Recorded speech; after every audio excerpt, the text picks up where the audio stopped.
One of the biggest concerts in recent history is about to hit the Hub City, and the final preparations are underway here on campus.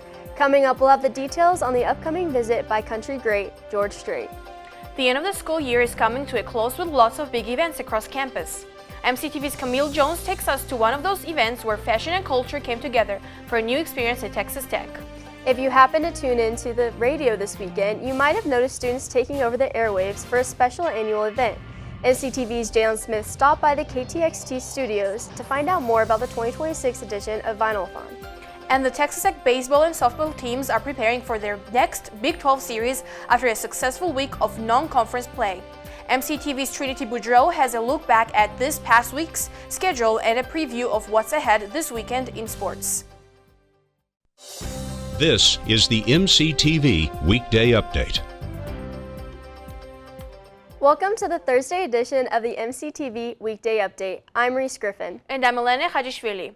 Just over 5 months ago, country music fans circled this coming weekend on their calendar and started making plans to travel to Lubbock following a huge announcement. Back in November, a post on music star George Strait's social media accounts let fans know the King of Country would return to the stage this Friday and Saturday at Jones AT&T Stadium. And in just over 24 hours, the long-awaited concert will kick off here in the Hub City. Crews have been working hard since last weekend to get everything ready at the stadium. The turf in the Jones was covered by protective flooring before a massive stage was built in the center of the field.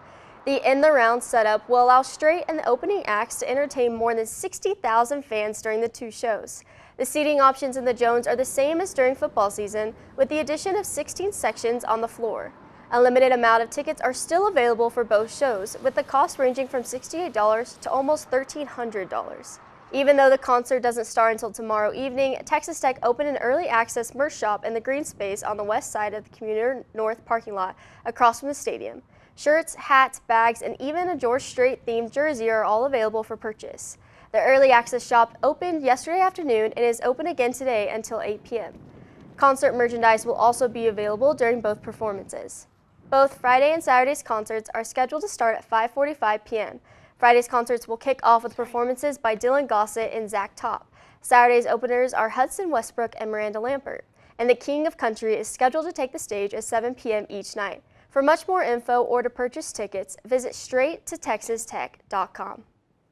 In campus news not involving George Strait, the countdown to the end of the spring semester is just under 3 weeks, and students are busy trying to get everything done before it's over. But in their spare time, Red Raiders also had the option to stop by dozens of events happening all around campus. Discoveries to Impact Month continued this week with 3 days of events for aspiring entrepreneurs. The schedule started on Monday with a startup expo hosted by the TTU Innovation Hub at the Overton Hotel and Conference Center. The expo opened at 11 a.m. and gave students the chance to learn about the many businesses and ventures that Innovation Hub is helping grow from concept to reality. The expo was open before and after a keynote luncheon, giving students plenty of time to visit with local entrepreneurs and learn about the startup process. Monday's expo wrapped up around 2 p.m., but this week's events continued yesterday and this morning with the final presentations for this year's edition of the Innovation Hub's Accelerator Competition. And tonight, the 2026 Accelerator Competition will officially come to a close during the annual awards reception. This year's reception is taking place at Two Docks Brewing Company starting at 5 p.m. this evening. The winners of this year's Accelerator competition will be announced, with the top startup teams receiving $40,000 in funding and the opportunity to become part of a year-long program to help develop their company. For more information on all of the Innovation Hub's programs and events, visit innovationhub.ttu.edu. Monday was April 20th, and for those in the know, 420 has a deeper meaning than just another date on the calendar. But for one student group, it's also an annual opportunity to spark up a conversation with fellow Red Raiders about an important topic. Throughout the school year, the Office of Risk Intervention and Safety Education hosts dozens of events to help students learn about prevention education and holistic ways to live healthy lives. On Monday, one of RISE's most recent events gave peer educators the chance to talk to students about cannabis while enjoying a tasty treat. Have a Bowl on Us took place in the gazebo next to the sub, where RISE representatives offered students a free box of cereal just for stopping by. RISE peer educators also provided information about cannabis use and harm reduction strategies, encouraging Red Raiders to be safe and smart in their choices when it comes to cannabis products. Members of RISE were also available to provide students information on the many other resources they offer. Along with cannabis education, RISE's main focus in April has been the group's annual observance of Sexual Assault Awareness Month. The month-long observance comes to a close next Wednesday with 2 annual events, Denim Day and Take Back the Night. Denim Day encourages all Red Raiders to wear denim to stand in solidarity with victims of sexual assault. And Take Back the Night coordinates with thousands of other events across the country to raise awareness and bring together the campus community to fight back against sexual assault. For more information, visit rise.ttu.edu and click on the RISE monthly events link. The finals weeks of the campus calendar have featured a wide variety of events. Students have enjoyed some fun options, but there's also been several ways for Red Raiders to show off skills and what they've been learning over the past year. And for 2 other student groups, last Friday was a chance to show off a collaboration that culminated in a combination of creativity, community, and culture. MCTV's Camille Jones headed over to the sub to find out more. I'm here at the Student Union Ballroom, and I got here just early enough before the doors opened up. This Friday night, the Black Student Association and the Black Art Society collaborated to do their very own Utopia-themed fashion show. When they were walking by, it was like these 2 girls, and they just posed. I genuinely felt my soul leave my body. I died, and I got brought back to life. The Utopia fashion show invited students to celebrate a night of style, music, humor, and overall culture presented on one runway. The show was hosted by the BSA as well as a newer organization, the Black Art Society. Babs Ojengbidi says he got the idea for the club itself after a conversation with his friend and co-founder Trevor Carter. He came up to me, he was like, bro, Texas Tech, we got African students, we got Black students, we got Caribbean students, we got engineers, but we don't have an organization that uplifts arts. I was like, I want to start that. And I was like, yes, I'm down with that. And then that's what started. The fashion show is split up into categories such as everyday wear, divine, and midnight muse, while also fitting in a few intermission sections for song and dance. BSA event coordinator Nevaeh Adams says all of the categories created the Utopia theme as it peeked into students' ideas of a perfect world. The model for the fashion show is perfect is in the eye of the beholder. We kind of mix the beauty, beauty's in the eye of the beholder. But we wanted to show that you are, your uniqueness is perfect, no matter what it looks like. Like we have different categories that showcase real life. We go from like everyday to things that people wear in a club to things that people wear when they're comfortable. And we just want to showcase that everybody is different, and just because you're different doesn't make you any less perfect. At the end of the show, the crowd was asked to vote for their favorite model on the runway. Femi Odubi captured the most votes and was excited to show off her crowd-awarded titles. Okay, so I got the Tech CEO Award, and this one was for sophisticated and define. And then I also got Tech Top Model, which means that everybody in the crowd loved me. The BSA and BAS are already making plans for next year's show, and participants have already begun planning how to improve for the next run. When asked if they would return, students attending the show responded, Of course! Without hesitation. For MCTV, I'm Camille Jones. Warmer temperatures are back in the forecast after a chilly weekend and a cooler start to the week. Temperatures are already on the rise again today, so how hot will it get? Weather specialist Aiden Wasson joins us now with the details on the final weekend of April and the beginning of the last full week of classes in today's MCTV forecast. Aiden? Thank you guys, and it surely did start out a little bit cool earlier this week, but now we're finally starting to climb back up in those temperatures. Looking at the tower cam behind me, we have some bright blue skies, and it is a little bit warm today across the South Plains. We're sitting at those mid to high 80s, and then even at that 95-degree mark in Guthrie. So it is a little bit toasty today, and along with these high temperatures, we also have some pretty strong winds coming in tonight at around 6 p.m. We're reaching that 30-mile-per-hour gust range, and so we're going to have some pretty strong winds, but they will start to taper off going into the rest of the night. So that's some good news, but with those strong winds and the high temperatures, that means we have a red flag warning across the South Plains. That means an increased risk for wildfires, so just make sure to keep that in mind and be safe out there. With the George Strait concert coming into town, we have some pretty nice weather going into Friday night and Saturday night. So if your folks are coming into town, some very nice weather. But as they start to leave on Sunday, some winds will be coming into the area that may affect them on the road. So just make sure to keep them up to date on that. But those winds will start to leave come Monday morning. The forecast lows across the South Plains tonight are pretty mild to what we usually expect, except in the northwest. In Friona, for example, at 44 degrees. That's a little bit low for what we usually see. And then forecast highs for tomorrow are a little bit cooler than today, but still pretty warm. We're sitting at those mid-80s pretty much across the board, and then hitting the 90s down here in the south as well. So still pretty warm. In Lubbock tonight, we're sitting at 53 degrees, cloudy, and tomorrow we have a really nice day on our hands. 87 degrees, sunny, a little bit of a breeze, but it is a very nice day overall. Going into the rest of the week, Saturday at 92 degrees, Sunday at 94, so we're in those low 90s, but Sunday we'll be getting some wind, and that wind will start to cool the temperatures off going into the rest of the week. Monday at 88 degrees, Tuesday at 89, and then Wednesday and Thursday will start to significantly cool off, with Wednesday at 82 degrees and Thursday at 72 degrees. Those overnight lows across the board are fairly consistent with those mid to high 50s, and then Sunday being the sole exception at 60 degrees overnight. But guys, remember that George Strait concert coming into town. It's going to be a lot of fun, but the weather, 87 degrees, 92 degrees, and it is pretty sunny across the board for those 2 nights. So if you're going to that George Strait concert, remember there's going to be a lot of people packed in there. It's going to be pretty warm, so make sure, bring some sunscreen, bring a nice hat, and then also bring plenty of water. Stay hydrated out there, but then most importantly, have some fun out there, man. That concert is going to be a blast. I'm Aiden Wasson with weather. Back to you. Thanks, Aiden. KTXT-FM is the only student-run radio station here at Texas Tech. Located in the College of Media and Communication, the station provides students with a variety of experiences throughout the year. And as MCTV's Jalen Smith shows us, one recent event gave current students a chance to step into the shoes of DJs of the past to fill the airwaves and spread the message of college radio.